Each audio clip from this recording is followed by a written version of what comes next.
got married in '90. We were married 12 years before we had our first child. We had Paige, and then Ethan came along in 2004, and then Brett came in 2006. When Brett Kingsley was 4 months old, his mom Allison thought it was odd he wasn't sitting up yet. After some tests and some months later, she and her husband Scott found out why. We went in and were told he had Spinal Muscular Atrophy type 1. And Scott immediately asked if it was terminal.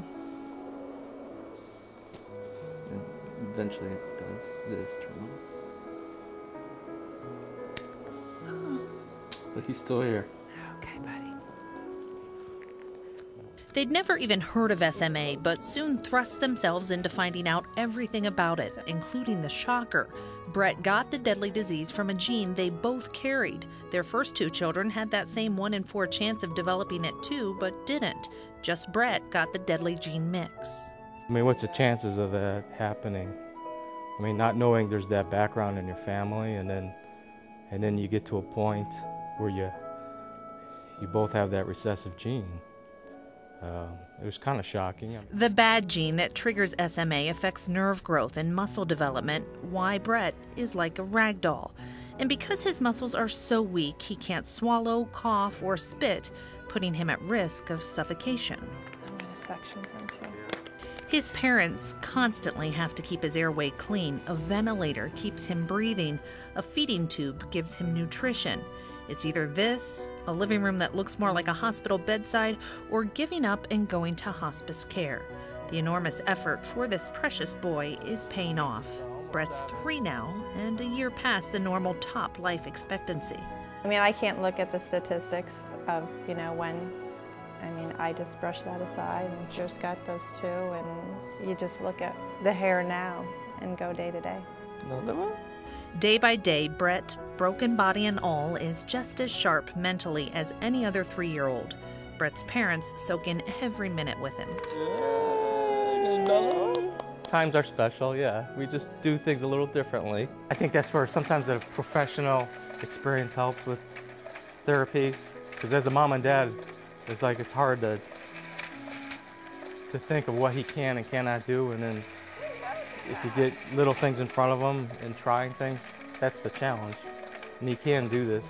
These are such devoted, loving parents who advocate for their children beyond imagination. And it's incredible. It's a privilege to be, there to support them and to see. Nationwide Children's Hospital nurse practitioner Tammy Young and clinical social worker Lori McCullough are part of Brett's complex healthcare team. They call him Prince Brett. We help them to anticipate the future. We look at the big picture. We try to help coordinate communication amongst all the specialists and help the family to anticipate what might be the next step. And they know he's on a ventilator. One of Brett's specialists is Nationwide Children's Hospital pulmonologist Dr. Richard Schell. One of Brett's past complications was RSV, a virus that affected his breathing. Unfortunately, when you have no muscles to breathe and you get a virus like this, Brett had more difficulty with that than the average child, and we had to make some really hard decisions as to how we can get him out of the ICU and get him home. She took another one.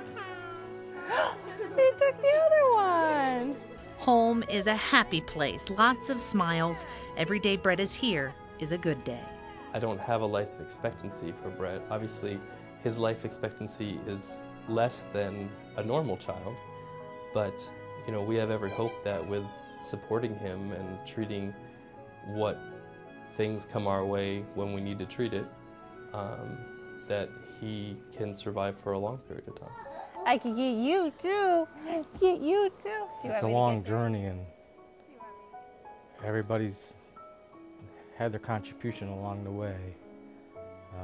We don't go out asking for help relatively, but people are always there to step up to the plate. That kind of circle of people around at any time. Yeah. It's an amazing hospital. Great source of support. They're a circle of hope.